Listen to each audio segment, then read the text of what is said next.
So ayun guys, andito tayo na naman sa Arca South, no? Hindi ka doon nakaraan nating pumupunta rito, green na green yung damo, pero ngayon tuyo-tuyo, ayan oh. Summer kasi ngayon, kaya tuyo-tuyo masyado, pero ayun, ang dami pa rin mga bata naki-standby oh. Ginagawang practicean tong area na ito pagka meron silang school activities, nandito sila. Pero ngayon talaga tuyo-tuyo yung mga damo oh. Ayan, dahil summer yun, napakainit ng panahon sa Pilipinas, kaya eto, lakad-lakad tayo rito kung ano meron dito. So medyo unti-unti na rin naayos yung mga building dati, no? Anong under construction, ayan, medyo maganda na siya. Pero talaga tuyo-tuyo siya ngayon, no? Hindi ka ng mga nakaraang panahon na nandito tayo. Para siyang disyerto. Pero pagdating ng araw, wala na to. Kasi ano to eh, naka-reserve to sa mga sa mga commercial space, mga magiging building to pagdating ng araw, no? Para style ng BGC. Pero sana may matira pa rin konting space para sa mga para gawing park, no? So nakita pala natin tong puno ng bougainvillea, no? Yan, no? Dati pumutol kami ng rito eh, ng halaman na to, kaso hindi nabuhay eh. Ayan, magaganda pala ang color niya, masyadong makulay pink. Yan, medyo unti-unti nang dumadami yung tao rito kasi hapon na, no? Nagiging istambayan to ng mga tao pagka mga mga workers, mga estudyante.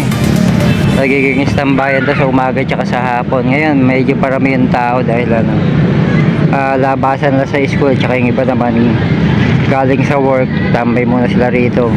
Yan, dahan-dahan.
Ayan, lakad tayo rito sa makipot na kalsada ng FTI, no?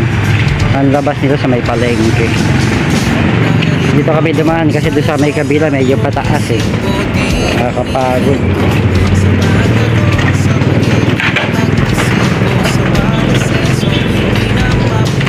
Ayan, galing tayo sa Arca South, lakarin na natin to pauwi.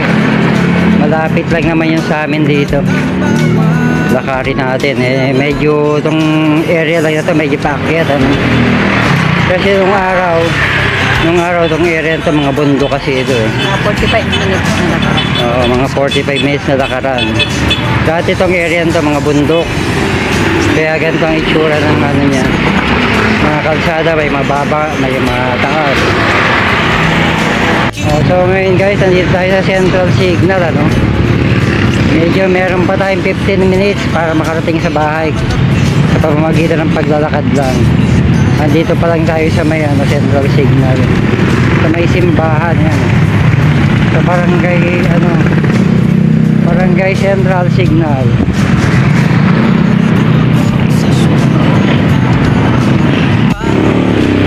Malapit na tayo.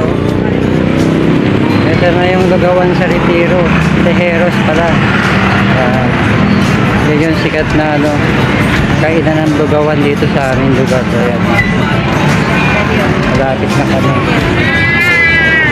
Bagong lalabas yan. Living here is the best, lalo na for your business. At di nakatakatakang proud akong sabihin na taga rito ako kung saan we think big, dream big. Kasama ang pamamahala na may pag-ibig. Think big, dream big.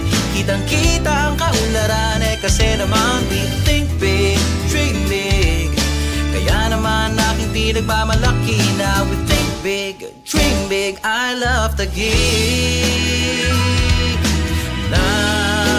Natataasan man ang aming mga gusali, patuloy ang pagsasakat masaganang ani. Kay sarap lamang makita ang sabay na pag-unlad. At sa awiting to'y ilalahat pinagmamalaki naming probinsyudad. Taga dito ako kung saan we think big,